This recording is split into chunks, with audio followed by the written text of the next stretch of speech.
চলতেছে সেটা শক্তিশালী করার জন্য প্রশাসনকে শক্তিশালী করবে, যেন প্রশাসন অবিচল না থাকে, যেখানে যেখানে প্রশাসনের যতটুকু ত্রুটি বিচ্যুতি আছে ঢেলে সাজাবার জন্য পরামর্শ দিয়েছি। সবাই যৌক্তিক সময়ে নির্বাচন চাচ্ছে, আপনারা আমরা যৌক্তিক সময় নির্বাচন চাচ্ছি। সেই যৌক্তিক সময়টুকু কত? দেখেন, এটা যৌক্তিক সময় তো বলছে যখনই পরিবেশ সৃষ্টি হবে, মানে আজকে হতে পারে, কালকে হতে পারে, 6 মাসে হতে পারে, 1 বছরে হতে পারে। আমরা বলছি যেন জনগণ অস্থির না হয়ে যায়, জনগণ অস্থির হওয়ার আগে যেন নির্বাচন প্লেস করা হয়, এটা আমরা তাদেরকে বলছি। কি ধরনের সংস্কার চেয়েছে? আমরা সংস্কার চেয়েছি যেখানে কোনো দুর্নীতি থাকবে না, দুর্নীতি মুক্ত প্রশাসন যখনই করতে পারবে, মানুষ তাদের ভোটাধিকার প্রয়োগ করতে পারবে, মানুষ নির্বিঘ্নে ভোট কেন্দ্রে যেতে পারবে, ভোট দিতে পারবে, এরকম পরিবেশ যখনই সৃষ্টি হবে তখনই নির্বাচনের ব্যবস্থা করে এবং পিআর সিস্টেমের সংখ্যানুপাতিক হারে নির্বাচনের ব্যবস্থা করার জন্য আমরা প্রধান উপদেষ্টার কাছে দাবি জানিয়েছি। অর্থনৈতিক সংস্কারের জন্য আপনারা কোনো প্রস্তাব দিয়েছেন? হ্যাঁ, আমরা বলেছি অর্থনৈতিক সংস্কারের জন্য বলেছি যে সিলেটে পরিবেশের নামে যেখানে পাথর উত্তোলন করতে আমাদেরকে বাধা দেয়, এটা আসলে ভারতের চক্রান্ত। আমাদের দেশ থেকে আমরা পাথর তুলবো, সেখানে পরিবেশের কি আছে? অথচ ভারত থেকে পাথর আমদানি করার জন্য একটা পরিবেশের দোহাই দিয়ে আমাদের এলাকা থেকে পাথর উত্তোলন করা বন্ধ করে দিয়েছে। আমরা বলছি এইটা আপনার জলদি ছেড়ে দেন, সেখান থেকে আমাদের বিশাল একটা বেনিফিট আসবে, অর্থ আসবে। এরপরে বলেছি বিদেশে রেমিটেন্স আনার জন্য আমাদের যারা প্রবাসী বন্ধুরা আছে, রেমিটেন্স জমদাররা আছে, তাদেরকে উৎসাহিত করতে হবে কিভাবে তারা রেমিটেন্স আমাদের কাছে পাঠাতে পারে। অপচয় বন্ধ করতে হবে। আমাদের দেশে সব জায়গায় অপচয় দেখা যায়। সরকারি এক মেহমানখানায়, এক বাংলুরে হাজার হাজার কোটি কোটি টাকা বরাদ্দ, অপচয় কমাতে হবে। যদি আমরা অপচয় কমাতে পারি, আমাদের অনুযায়ী যদি আমরা বন্ধন করতে পারি, আমার বাবার আছে 100 টাকা, যদি বরাদ্দ করি 150 টাকা চুরি করতে হবে। কাজে বাংলাদেশের যেই পরিমাণের অর্থ আছে সেই পরিমাণে বরাদ্দ করা, অতিরিক্ত না করা। সেইভাবে যদি আমরা সুষম বন্টন করতে পারি তাহলে আশা করা যায় ইনশাআল্লাহ বাংলাদেশ সুন্দর হবে এবং অর্থনীতি চাঙ্গা হবে।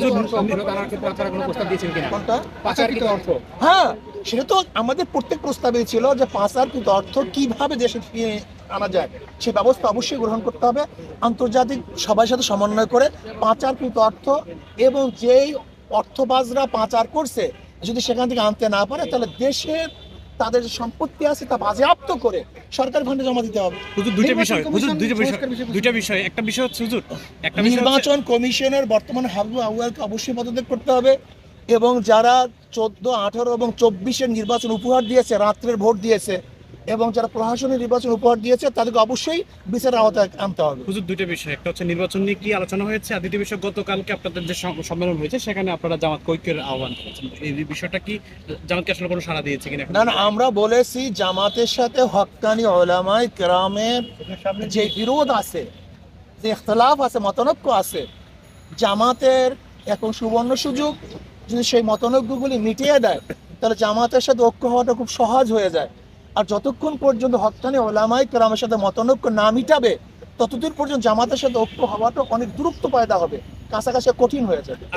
নির্বাচনে কি হতে হবে? না, আপনি যেটা বলছেন আসলে কওমি ঘরানা উলামায়ে কেরামের সাথে না, কিছু ব্যক্তির সাথে, তাও বৈঠকের উদ্দেশ্যে নয়, কোনো এক ভিন্ন দাওয়াতে তারা গিয়েছিলেন, সেখানে এই বিষয়ে আলোচনা করেছেন। শেষ প্রশ্ন, অনেকে বলছে যে 2বারের বেশি প্রধানমন্ত্রী হওয়া যাবে না, এই প্রস্তাব রেখেছেন, আপনারা এটাকে কিভাবে দেখেন? দেখেন, আমি মনে করি একবারের প্রধানমন্ত্রীও যদি এই শেখ হাসিনা মার্কা হয় তাহলে একবারও আমরা সেই প্রধানমন্ত্রীকে চাই না। আর যদি আদেল, ইনসাফগার, ন্যায়পরায়ণ, মানুষের সেবক, মানুষের উন্নয়ন করতে পারে, দেশের উন্নয়ন করতে পারে, এরকম প্রধানমন্ত্রী বারবার হয় তো সমস্যা কি? কিন্তু আমাদের সমস্যা হলো দুর্নীতি। আমরা যেই একটা আমাদের যে দর্শন লালন করতে, দর্শনের মধ্যে ভুল। আমি দর্শনটা দেবো নাকি 1 মিনিট?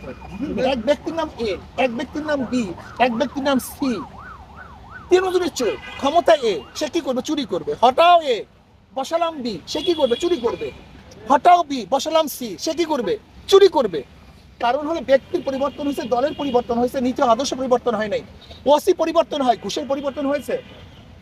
আপনার এসপি পরিবর্তন হয়, ঘুষের কি পরিবর্তন হয়েছে? কারণটা কি? চেয়ারের পরিবর্তন হয়, লেকিন আদর্শ পরিবর্তন হয় না।